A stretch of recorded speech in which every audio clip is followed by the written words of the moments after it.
Fala galera, beleza? Guido na área. Pessoal, antes de a gente começar, eu peço aí para você deixar seu like, se inscrever no canal e ativar o sininho para que você possa receber novos conteúdos como esse daqui.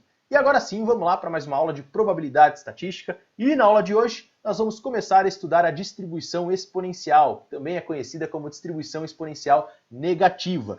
Na aula de hoje, nós vamos apresentar as propriedades e a PDF da distribuição exponencial e nas próximas aulas, esperança, variância e exercícios. Perfeito, pessoal. E antes da gente começar, um recado bem rápido. Se você ainda não assistiu às aulas sobre distribuição de Poisson, eu recomendo fortemente que você volte a alguns vídeos e assista. Por quê? Porque a distribuição exponencial ela tem uma ligação bem direta com a distribuição de Poisson. É importante que você já tenha todos os conceitos sobre a distribuição de Poisson bem aí na sua cabecinha. Tudo bem? E agora, recado dado, vamos começar aqui a nossa aula. E para isso, nós vamos considerar o chamado processo de Poisson. No processo de Poisson, existem duas variáveis aleatórias que são do nosso interesse aqui, do nosso estudo. A primeira delas a gente já conhece, que é essa que está aqui, ó. Uma delas é o número de ocorrências de um evento em um determinado intervalo. Nós já sabemos que esse tipo de variável aleatória, que você quer mapear ali o número de ocorrências de um evento ali que você esteja interessado em avaliar em um dado intervalo, esse número de ocorrências vai seguir uma distribuição de Poisson. Essa é a primeira variável aleatória. E a segunda variável aleatória, ela está aqui embaixo. Ó. Nesse processo, a distância entre a ocorrência de dois eventos consecutivos é uma nova variável aleatória que vai seguir a chamada distribuição exponencial. Então vejam, ó, num processo de Poisson eu tenho duas variáveis aleatórias. Primeira delas é o número de eventos, o número de ocorrências de um evento em um determinado intervalo, distribuição de Poisson, e a segunda é a distância ou o intervalo entre as ocorrências entre dois eventos consecutivos, e essa segunda variável aleatória, que é a distância ou o intervalo entre duas ocorrências, vai seguir o que a gente chama de distribuição exponencial. Como é que é isso, pessoal? Vamos pensar aqui num intervalo temporal, porque eu acho que é bem mais intuitivo. Imaginem o seguinte, ó, tem lá uma reta que representa para a gente o tempo, tá aqui o tempo começando em 0, e essa reta aqui até um tempo t, por exemplo. Ó, tem lá um tempo t de 0 a t. Vejam, aqui a gente vai colocar algumas coisas. Ó, o tempo começou a correr, e em um determinado instante de tempo, apareceu aqui, ó, um evento ocorreu. Ocorreu uma vez o evento em que eu estou interessado em avaliar. Essa bolinha vermelha indica exatamente isso. Tá aqui pra gente, ó. E aí o tempo continua passando, em um determinado instante de tempo, o evento ocorreu mais uma vez. E assim vai, pessoal. Depois, ó, ele ocorreu, demorou um pouquinho menos aqui, ocorreu novamente. E depois, ó, demorou mais um pouquinho, ele foi ocorrer aqui no final, enfim, tá aí a ideia. Vejam que nesse intervalo de tempo t aí, que eu estipulei, que é o nosso intervalo, note que o evento ocorreu 4 vezes nesse nosso exemplinho. E o número de ocorrências desse evento nesse intervalo que eu estou solicitando é mapeado por uma poissoniana, a distribuição de Poisson. No entanto, o intervalo entre as ocorrências é a distribuição exponencial. Então vejam, ó, do marco 0 com relação à ocorrência do primeiro evento, está aqui o primeiro evento para a gente, só para a gente identificar, passou um tempo, tá vendo? De 0 até o instante exato em que ocorreu em que o evento ocorreu pela primeira vez? Pois é, ó, demorou um instante de tempo que eu estou colocando aqui por uma chavinha. Deixa eu melhorar um pouquinho essa chavinha, acho que fica mais bonito. Perfeito. Agora, o instante em que ocorreu o primeiro evento é o marco 0, é o marco inicial para a ocorrência do segundo evento. Isso é importante. E aí vejam, ó, o tempo começou a contar, ocorreu o segundo. Então vejam que aqui eu tenho mais um intervalo, ó, intervalo entre as ocorrências. Depois eu tenho outro intervalinho aqui, entre mais duas ocorrências. E assim vai, pessoal. O intervalo entre ocorrências consecutivas é mapeado. Esse intervalo aqui de tempo, a gente chama de distância, de uma maneira geral, tá? Porque não vale só para tempo. Assim como o exemplo que nós vamos ver daqui a pouquinho, eu peguei um exemplinho aí para a gente deduzir as expressões e tal, com base em um fio de x milímetros, mas já a gente chega lá. Eu acho que essa ideia de tempo deixa mais intuitivo. Vejam, notem que o intervalo aqui entre duas ocorrências tem um intervalo, esses intervalos aqui são diferentes, obviamente, podem ser iguais, claro, mas em tese, em resumo, eles são diferentes, de uma maneira geral. Esse intervalo aí é mapeado pela distribuição exponencial. É uma nova variável aleatória que é mapeada pela distribuição exponencial. Beleza? Então é isso, pessoal. Processo de Poisson. Número de ocorrências de um evento em um determinado intervalo, variável aleatória de Poisson. E intervalo entre as ocorrências é a variável aleatória que vai seguir a distribuição exponencial. Tudo bem? E com base nisso, nós vamos meio que provar a formulinha. Aqui é bem legal. Eu chamei isso aqui de exemplo intuitivo. Peguei lá dos nossos livros referências aí de estatística. Um exemplinho bem legal para que a gente possa partir da distribuição de Poisson, mais ou menos, tá? Partir da distribuição de Poisson e chegar na PDF da distribuição exponencial. Vocês vão ver que bacana que é esse estudo. Então vamos lá, pessoal. Vamos começar aqui a mapear as condições de contorno do nosso estudo. Seja n, a primeira aqui, ó, n é uma variável aleatória que mapeia pra gente o número de falhas em x milímetros de fios. Tá vendo aqui, ó? Isso aqui é uma poissoniana, né, pessoal? O evento que eu estou interessado em avaliar é a falha, são as falhas, os eventos aqui, e o número de falhas é o número de ocorrências aí do nosso evento. Portanto, ó, essa variável aleatória está mapeando pra gente o número de falhas em x milímetros de fio. O x aqui é o intervalo. Lembra que eu falei lá que os intervalos podem ser temporais, tal? Já comentei isso também lá nas aulinhas de distribuição de Poisson. No entanto, aqui pra gente tem essa questão. Tá? Aqui o nosso intervalo aqui agora é comprimento. Essa que é a ideia. Beleza, tá ali. Número de falhas em x milímetros de fio, perdão. E agora, pessoal, ó, tem que tomar muito cuidado com esses conceitos. Se lambda é o número de falhas em 1 milímetro de fio, então, n é uma variável aleatória de Poisson com o parâmetro lambda vezes x. Tem que tomar muito cuidado. Porque vejam, de acordo com a nossa definição aqui, ó, se lambda é o número médio de falhas em 1 milímetro, quem que vai ser esse número médio em x milímetros? Lembra que nós vimos nos exercícios? Era a tal da pegadinha do malandro. Lembra disso? Eu tenho que pegar o lambda e multiplicar e fazer a proporção aí com o intervalo com o qual eu estou trabalhando. Se em 1 milímetro de fios eu tenho um número médio de lambda falhas, então em x milímetros de fio eu tenho, portanto, um número médio de lambda vezes x. Eu tenho que ter essa proporçãozinha e é exatamente com isso que a gente vai trabalhar. Então, n é uma variável aleatória de Poisson com o parâmetro lambda vezes x. Tem que fazer aí essa equivalência. Tudo bem. E agora seja x, a nossa nova variável aleatória, que mapeia para a gente o comprimento, tá vendo? Ó, o intervalo de qualquer ponto inicial, que é exatamente assim que a gente mapeia a distribuição exponencial, no fio até a próxima falha. É isso aí que a gente está trabalhando.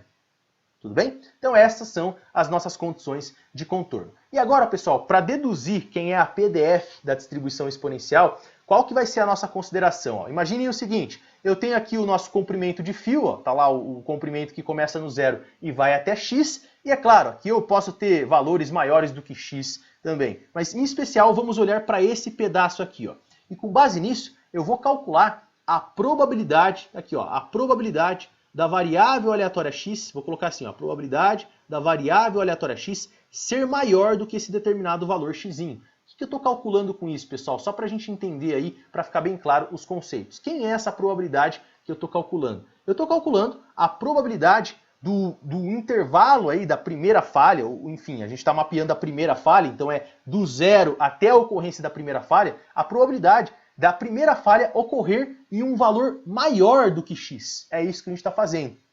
Um exemplo, eu estou calculando a probabilidade da primeira falha ocorrer à direita do x, ó. Tá aqui, ó. Por exemplo, aí nesse momento que eu mapeei para você.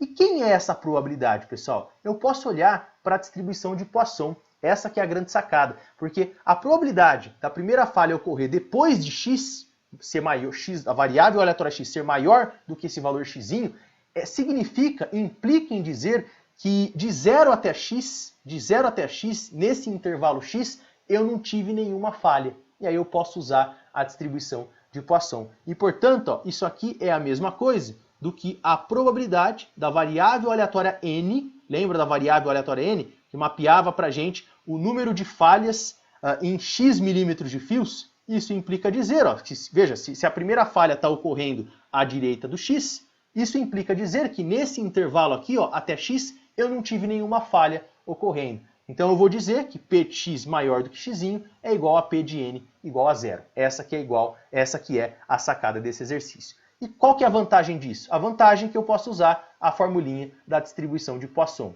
Como é que é então? Ó? Lembra? E elevado a menos lambda vezes lambda elevado a x dividido por x fatorial? Pois é, essa é a ideia. Só que aqui não é x, aqui é n. Tem que tomar um certo cuidado, que aqui a gente está trabalhando com a variável aleatória n. X é outra coisa aqui pra gente. Mas beleza, vamos mapear. Ó. Isso aqui vai ficar e elevado a menos a taxa. A taxa aqui pra gente é lambda vezes x. Lembra disso? Que se em lambda, isso aí é uma questão de notação. Lambda era o número médio por milímetro, a cada milímetro. Se eu tivesse x milímetros de fio, exatamente o que eu mapeei ali em cima. Ó. Lambda é o número médio de falhas em 1 milímetro. Se eu tiver x milímetros, o parâmetro aqui pra gente vai ser lambda x, que está ali embaixo. Portanto, a taxa que nós vamos usar aqui, ó, o número médio, é para x milímetros, eu multiplico por x. Tá ali. Isso aqui vai ficar e elevado a menos lambda x, que é a taxa, vezes a taxa. Vou colocar assim, ó, a taxa é lambda vezes x. Portanto, isso aqui ficou lambda vezes x elevado a n, no nosso caso, que é a nossa variável aleatória, que é 0. E isso tudo dividido por quanto? Dividido por 0 fatorial. E isso aqui, pessoal, não é muito difícil de ver. Isso aqui dá e elevado, vamos colocar aqui, ó, e elevado a menos lambda vezes x. Olha só que resultado interessante. Por que esse resultado é interessante? Vamos começar a avaliar aqui. Ó. Eu calculei, em essência, que a probabilidade da variável aleatória x ser maior do que um determinado valor x, isso aqui dá e elevado a menos lambda x. Foi exatamente isso que nós calculamos. Foi exatamente o resultado aí que foi calculado. Agora, o que isso lembra, né, pessoal? Ó, tem uma forma, porque eu quero a PDF aqui, só para deixar bem claro. E eu calculei uma probabilidade, a gente acabou de calcular a probabilidade. A grande sacada é a gente tentar combinar isso aí com a CDF, porque pela CDF a gente consegue obter a PDF. Já já a gente chega lá. E vejam, ó, esse termo aqui, probabilidade de x ser maior do que x, eu posso usar a questão do complementar. Esse cara é a mesma coisa do que 1 menos, e já já vocês vão entender o porquê, tá? Isso aqui é igual a 1 menos a probabilidade da variável aleatória x ser menor ou igual a um determinado valor x. E por que eu estou escrevendo assim? Porque esse cara aqui, ó, probabilidade da variável aleatória x ser menor do que um determinado valor x, esse termo aqui é, por definição, a CDF. Esse cara aqui, ó, é o f de x. É o f calculado no ponto x. E por que isso é importante? Daqui a pouquinho a gente vai chegar lá. Mas veja, em outras palavras, eu estou dizendo que 1 menos essa probabilidade, 1 menos o f de x, é igual a e elevado a menos lambda x. Vamos escrever isso aqui agora. Então, vamos escrever assim, ó, o f de x, aqui, ó, o f de x, vou colocar aqui, ó, o f de x, quanto que ele vale? Ele vale 1 menos e elevado a menos lambda x. Vai anotando aí no seu caderno. Vejam, aqui não tem muito segredo. Ó. Se e elevado a menos lambda x é igual a 1 menos essa probabilidade, que é o f de x, eu posso isolar o f de x e chegar nessa expressãozinha aí também. Qual que é a vantagem que eu tiro usando essa expressão? Dá uma olhada, ó. Eu acabei de obter aqui a distribuição acumulada da nossa variável aleatória. Só que eu não quero meio que a distribuição acumulada, né, pessoal? Eu quero a PDF desse cara. E aí você tem que lembrar lá dos exercícios passados. Se eu quisesse calcular a CDF em função da PDF, o que eu tinha que fazer? Se eu tivesse a PDF, bastava integrar. Agora eu tenho a CDF, que é a distribuição acumulada. O que eu tenho que fazer? Para obter a PDF, eu derivo a distribuição acumulada. E aí a gente chega na PDF a partir da CDF e a partir da distribuição de Poisson, conforme nós já vimos. Então, portanto, eu vou dizer aqui, ó, que a função densidade e probabilidade, vou chamar de f de x aqui, ó, a função densidade e probabilidade, quanto que ela vale? Ela é dada pela derivada, então é a derivada do f maiúsculo, o f de x aqui, com relação a x, vai anotando aí no seu caderno, ó, é a derivada em relação a x, e portanto é a derivada desse carinha aqui, ó, a derivada de 1 menos e elevado a menos lambda x. A derivada de 1 é 0, e a derivada de menos e elevado a menos lambda x é fácil, né, pessoal? Isso aqui é a derivada do exponencial, que dá e elevado a menos lambda x, vamos escrever isso aqui, ó, isso aqui vai ser menos, eu vou colocar assim, ó, menos 1, vou deixar assim esse menos 1 aqui para fora, ó, que é esse menos 1, esse menos que está aqui. Acho que bem interessante representar assim.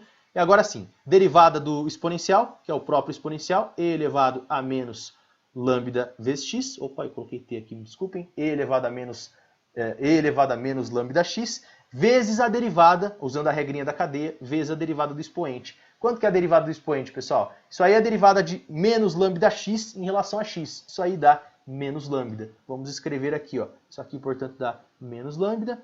E aí é fácil, menos com menos dá mais, e aí a nossa expressão, ela dá aquela famosa curva da distribuição exponencial. Ó. Lambda vezes e elevado a menos lambda x. Tá aqui. Essa é a expressãozinha, essa é a PDF da distribuição exponencial. E agora, só para a gente formalizar, eu acho sempre legal formalizar essas questões, como é que eu represento a minha distribuição exponencial aqui? Ó. Eu digo que x é uma variável aleatória que segue a distribuição exponencial e a gente costuma representar como um EXP. Ali, ó, o EXP é bem famoso, tá, pessoal? Isso aí é uma sigla bem famosa. EXP é de exponencial e eu passo com o parâmetro o lambda, que é o parâmetro da minha distribuição exponencial, que é o mesmo lambda lá da distribuição de Poisson. Tudo bem? Beleza. E agora, só recapitulando, ó, o lambda é exatamente o mesmo, mas a gente sempre coloca aqui, ó, na distribuição exponencial, a gente representa porque ele dá a ideia de taxa, a gente chama ele de taxa da distribuição. Mais uma vez, tendo todo sentido do mundo, o lambda aqui tem que ser positivo, tá? Não tem sentido esse lambda ser negativo para a distribuição exponencial. Então, lambda é maior do que zero.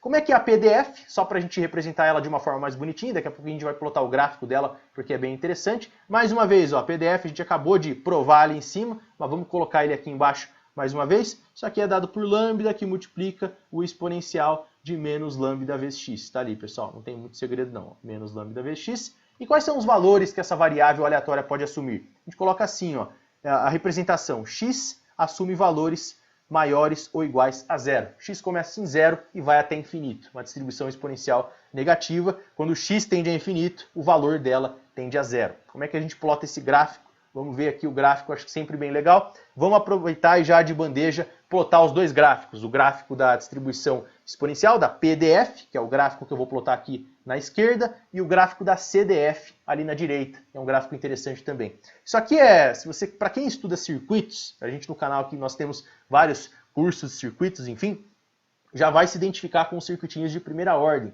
A descarga e a carga de um capacitor ou de um indutor, por exemplo, seguem aí esse regime, a exponencial negativa, ela é bem famosa na engenharia, tá, pessoal? Isso aqui é interessante. Bom, mas parênteses feito, vamos começar a analisar aqui os gráficos, começando pela distribuição pela PDF. Vejam, ó, se x é igual a zero, que é o primeiro valor, tá vendo? Ó, x maior ou igual a zero, o primeiro valor que essa variável aleatória pode assumir é x é igual a zero. Notem que se eu colocar x é igual a zero na função aqui na PDF, o que acontece? Vai ficar e elevado a menos lambda vezes zero, isso aí dá e elevado a lambda zero, que é 1, portanto, o valor aqui, a função, ela se resume a lambda. Ou seja, em x é igual a zero, o valor da função é lambda. Vou colocar uma bolinha azul bem grandona ali, ó. Olha lá, o primeiro valor da função. E aí, a partir do momento que você aumenta os valores de x, essa função ela vai ter um decaimento exponencial. Até que em um determinado instante, lá em x tendendo a infinito, eu vou deixar assim aberto, ó, não vou colocar para cruzar o gráfico aqui não, cruzar o eixo x, mas com x tendendo a infinito, tá lá, deixa eu colocar um negócio mais ou menos assim, x tendendo a infinito, o valor da função tende para zero. Tudo bem? Então esse é o gráfico da PDF. Como é que é o gráfico da CDF, pessoal, para a gente já finalizar aqui, ó? A CDF, que é o f de x, o f maiúsculo, notem que quando eu coloco x é igual a zero, o que acontece aí? X é igual a zero, esse termo que eu marquei em azul para você dá 1, e elevado a zero que dá 1. 1 menos 1 dá quanto? Dá zero.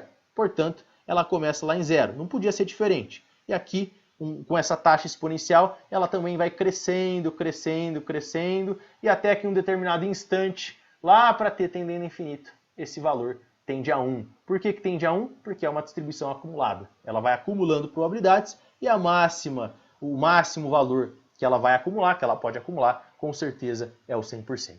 Tá bom? Então é isso, pessoal. Aqui o desenho ficou um pouquinho ruim, mas nas próximas aulas também eu trago isso representado em softwares, acho que fica mais elegante. Mas essa é a ideia básica, desenha aí no seu caderno. E é isso. Muito obrigado pela atenção, espero que você tenha curtido o conteúdo. Qualquer dúvida é só deixar nos comentários. Um abraço e fiquem todos com Deus.